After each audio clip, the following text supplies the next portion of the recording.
Semua orang senang melihatnya karena dia bersih, karena dia rupawan, karena dia sopan dan santun.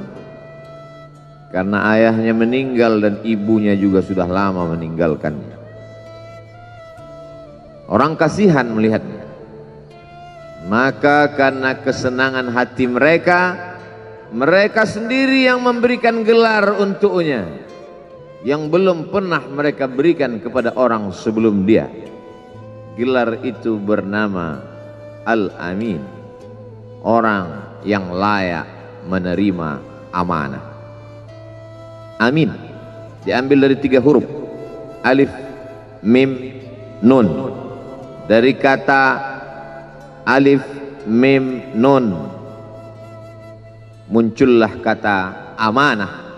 Orang yang mampu menerima amanah disebut Al-Amin. Kita mengatakannya jujur. Lawan daripada amanah adalah khianah, al-khain, pengkhianat. Dia tidak berkhianat. Dia adalah seorang yang mampu mengemban amanah dan terpercaya, maka semua orang percaya kepada dia. Dari alif, mim, nun juga akar yang sama dengan iman, akar kata yang sama dengan iman, maka iman berarti percaya. Dia adalah orang yang dipercaya karena memang dia mampu mengemban amanah. Kapan kebencian itu datang?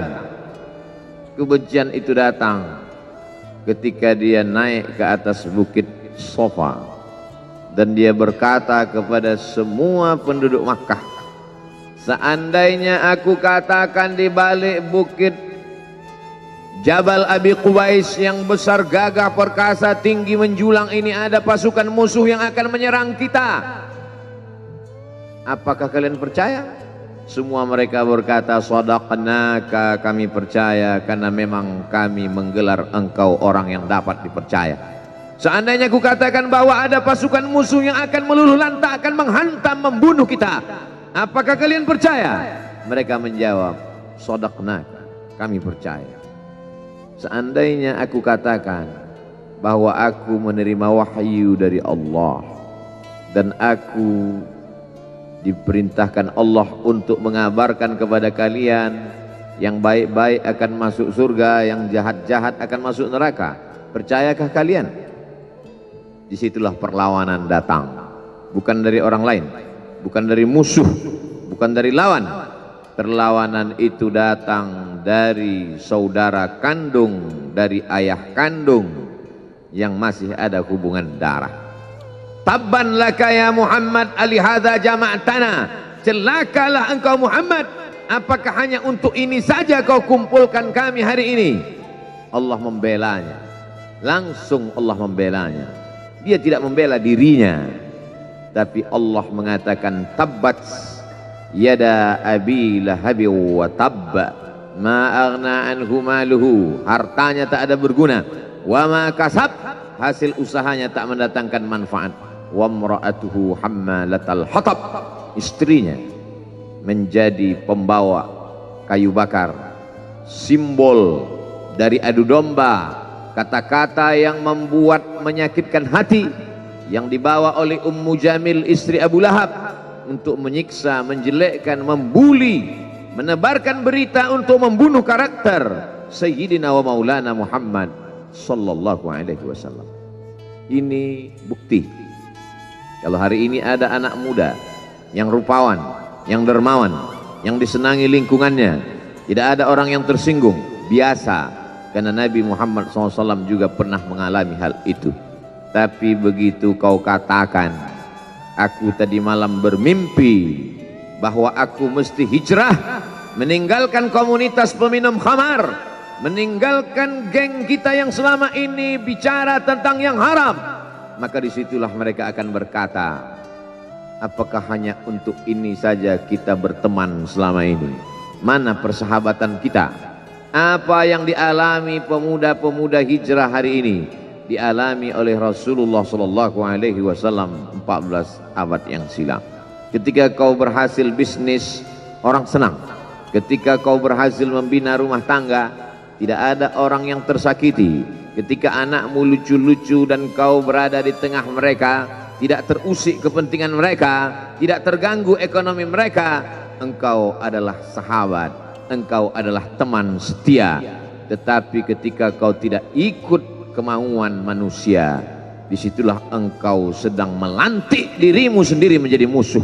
Maka Allah kuatkan hatimu. Wa in tuti' aktsara man fil ardi, kalau kau ikut kebanyakan orang di atas muka bumi, yudilluka an sabilillah, mereka hanya akan menyesatkan engkau dari jalan Allah Subhanahu wa taala. Tapi api itu tidak pernah padam. Kalau dia padam, maka berakhirlah dakwah Islam. Dia terus bergelora, dia terus menyala, dia terus membakar kemunafikan, membakar kemusyrikan, sampai akhirnya embargo pun tiba. Jangan ada yang mau bergabung dengan kelompok Muhammad sallallahu alaihi wasallam. Jangan ada yang mau berkirim makanan, jangan ada yang mau berdagang, jangan ada yang mau menjalin transaksi. Mereka ingin membunuh secara perlahan-lahan. Jangan beli produknya, jangan duduk bersamanya, jangan berteman dengan dia. Kenapa kamu mau berfoto dengan dia? Kenapa kamu mau bergambar dengan dia? Kenapa kamu masih mau mendengar ceramah dia? Adakah orang yang mengalami hal itu hari ini? Adakah ketakutan-ketakutan dari hamba Allah yang mengatakan Allahu Akbar, Allah Maha Besar, tapi takut ditinggalkan kawan, cemas ditinggalkan sahabat? Maka itu pernah terjadi pada kelompok Sayyidina wa Maulana Muhammad sallallahu alaihi wasallam. Kalau pembunuhan karakter tidak berhasil, maka ada yang lebih dahsyat daripada itu. Mereka tawarkan dunia beserta isinya. Wallahi, demi Allah wahai paman, demi Allah wahai Abu Talib, law wada'u syamsa fi yamini wal qamara fi yasari, andai mereka letakkan matahari di tangan kananku, bulan di tangan kiriku, ala an atruka hadzal amr, supaya aku tinggalkan dakwah ini, aku tidak akan meninggalkannya. Bujuk rayu mulai tiba. Itu terjadi pada diri Nabi Muhammad sallallahu alaihi wasallam.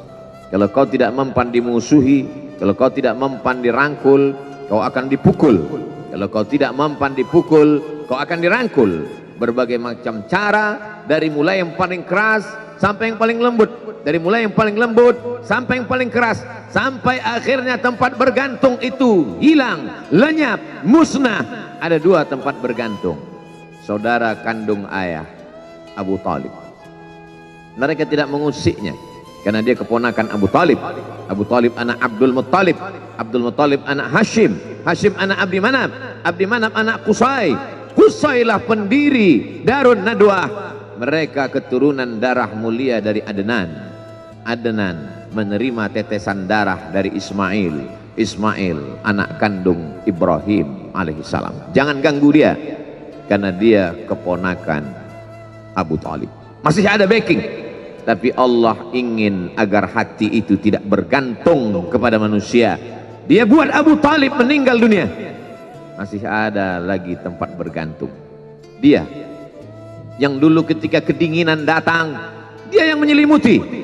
Yang dulu ketika ketakutan datang, dia yang menenangkan. Dia datang menemui Waraqah ibnu Naufal.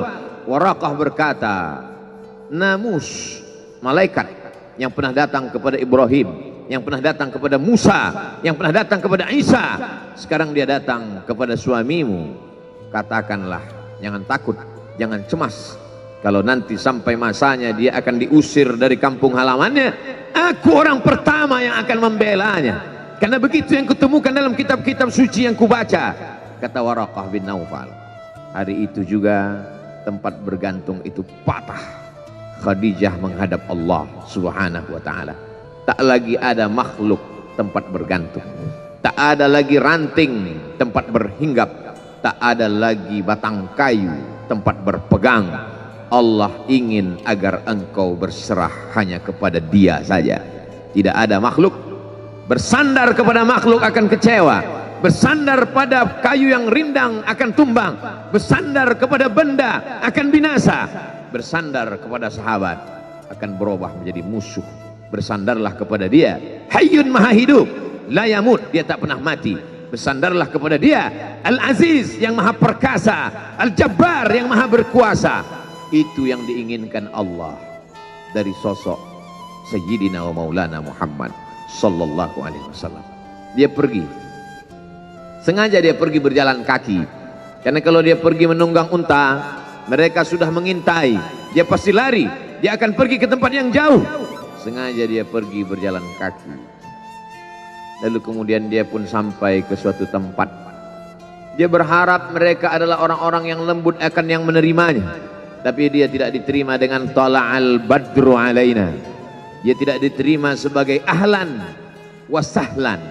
Ahlan, keluarga, kau datang kami sambut sebagai keluarga. Sahlan, mudah, kau datang urusanmu mudah. Ahlan wasahlan.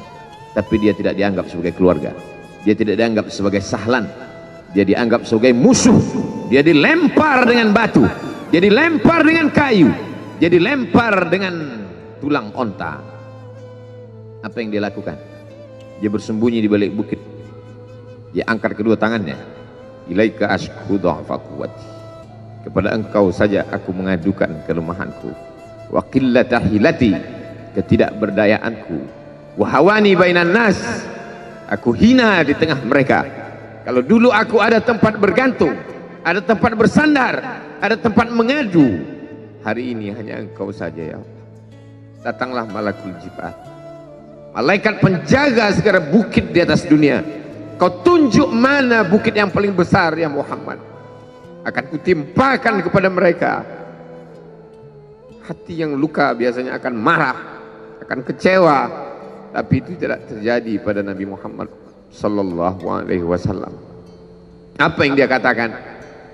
Asallah an yukhrij min aslabihim man ya'budullaha wa la yusyrika bihi syai'a. Ya Allah, keluarkan dari tulang sulbi mereka, keluarkan anak cucu mereka yang akan menyembah engkau. Tidak ada satupun yang akan mempersekutukan engkau di atas muka bumi ini.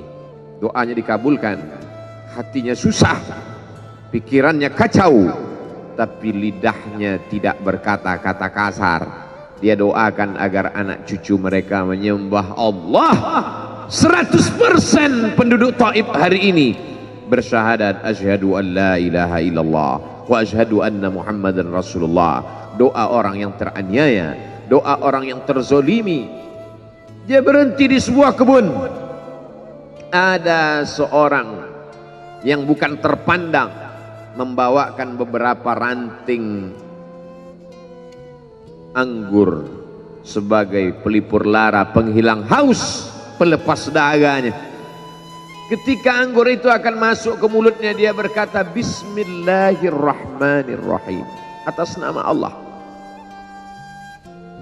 Maka hamba sahaya miskin, susah, melarat, perantau yang tak punya apa-apa itu heran. Apa yang kau ucapkan? Bismillah. Kau sebut nama Allah ya. Tidak ada satupun orang di kampung ini kalau makan menyebut nama Allah. Siapa engkau? Aku Nabi yang diutus Allah Subhanahu wa ta'ala. Berarti engkau sama dengan orang yang dulu pernah berada di kampungku. Engkau dari mana? Aku dari Ninawi. Ninawi ya. Di sana ada saudaraku, kata Nabi Muhammad sallallahu alaihi wasallam. Di sana ada saudaraku namanya Yunus bin Matta. Yunus bin Matta adalah saudaraku. Sama-sama hamba yang diutus Allah Subhanahu wa ta'ala. Dia juga diingkari oleh kaumnya. Dia masuk ke dalam lautan, ditelan seekor ikan dalam 3 kegelapan.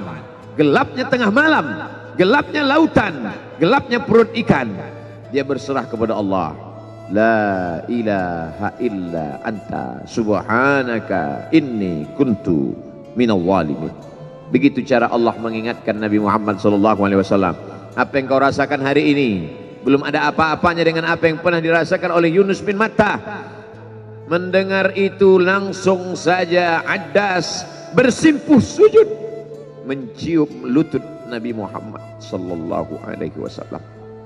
dia tidak mulia, dia hamba sahaya, dia miskin, dia perantau, tapi dia sempat mencium tangan Nabi Muhammad sallallahu alaihi wasallam. Dia sempat menghilangkan dahaga dari leher Nabi Muhammad sallallahu alaihi wasallam.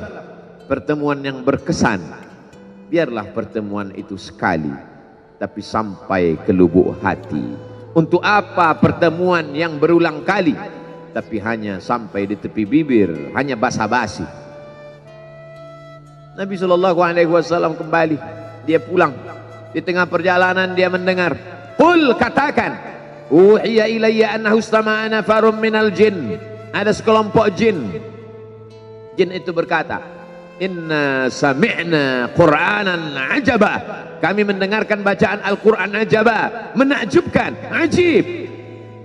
Biarlah manusia menolakmu, biarlah manusia yang aku dan sombong itu tidak menerimamu, tapi ada satu makhluk yang mau menerimamu.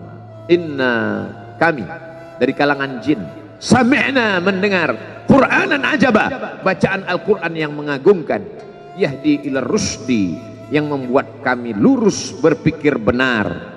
Betapa jin yang dikatakan makhluk jahat, tapi ketika dia mendengarkan bacaan Al-Quran, tersentuh hatinya dan dia bersyahadat, anna minnal muslimun, kami ada yang muslim, wa minnal qasitun, kami ada yang kafir. Yang muslim taharrau rasyada, selalu mencari jalan kebenaran. Yang kafir kanu li jahannam hataba, mereka hanya akan menjadi santapan neraka jahanam. Dia kembali ke kota suci Makkah Al-Mukarramah seperti biasa, sampai akhirnya datanglah malaikat Jibril, membelah dadanya, mensucikan hatinya sampai layak, lalu kemudian dia pun dibawa. Subhanalladzi asra bi'abdihi lailan, maha suci Allah yang memperjalankan hambanya pada suatu malam, minal masjidil haram ilal masjidil aqsa, dari masjidil haram ke masjidil aqsa, alladzi barakna haulah, kami berkahi sekelilingnya. Untuk apa? Linuriyahu min ayatina, kami ingin memperlihatkan kepadanya tanda-tanda kebesaran kami. Selama ini dia hanya didengar, azab kubur didengar, neraka jahanam didengar, malaikat didengar. Hari ini kami ingin memperlihatkan tanda-tanda itu kepada hamba kami. Jangan bersedih ketika kau didustakan, jangan bersedih ketika kau dibunuh karaktermu, jangan berduka cita ketika tidak ada manusia yang menerimamu, karena sesungguhnya itu hanyalah cara Allah menguatkan hatimu, karena dia ingin mengangkat derajatmu, menempatkan di tempat yang terpuji, memperlihatkanmu sesuatu yang tidak pernah dia perlihatkan kepada manusia yang lain. Dia buat hatimu hancur berkeping agar tidak lagi ada tempat makhluk dalam hatimu, yang ada hanya Allah semata. Ma fi qalbi ghairullah. Pada saat itu mentalmu sudah kuat, layaklah engkau berada di tempat yang terpuji. Kalau ada orang menyakitimu, jangan berduka. Kalau ada tetangga, sahabat, kawan baik meninggalkanmu, jangan berduka lara, karena sesungguhnya di balik itu semua, fa inna ma'al usri yusra, inna ma'al usri yusra, idza daqat 'alaika dunya faqul ya Allah. Kalau terasa sempit dunia, mengadulah kepada Allah. Idza sa'alta fas'alillah, kalau minta-mintalah kepada Allah. Wa idza sta'anta fasta'in billah, kalau minta tolong, minta tolonglah kepada Allah. Iyyaka na'budu wa iyyaka nasta'in, kepada engkau kami menyembah, kepada engkau kami beribadah, kepada engkau kami bersimpuh sujud, kepada engkau juga kami meminta pertolongan. Barakallahu li wa lakum fil Qur'anil azim, wa nafa'ani wa iyyakum bima fihi minal ayati wadh-dhikril hakim, wa taqabbala minni wa minkum tilawatahu innahu huwal ghafurur rahim.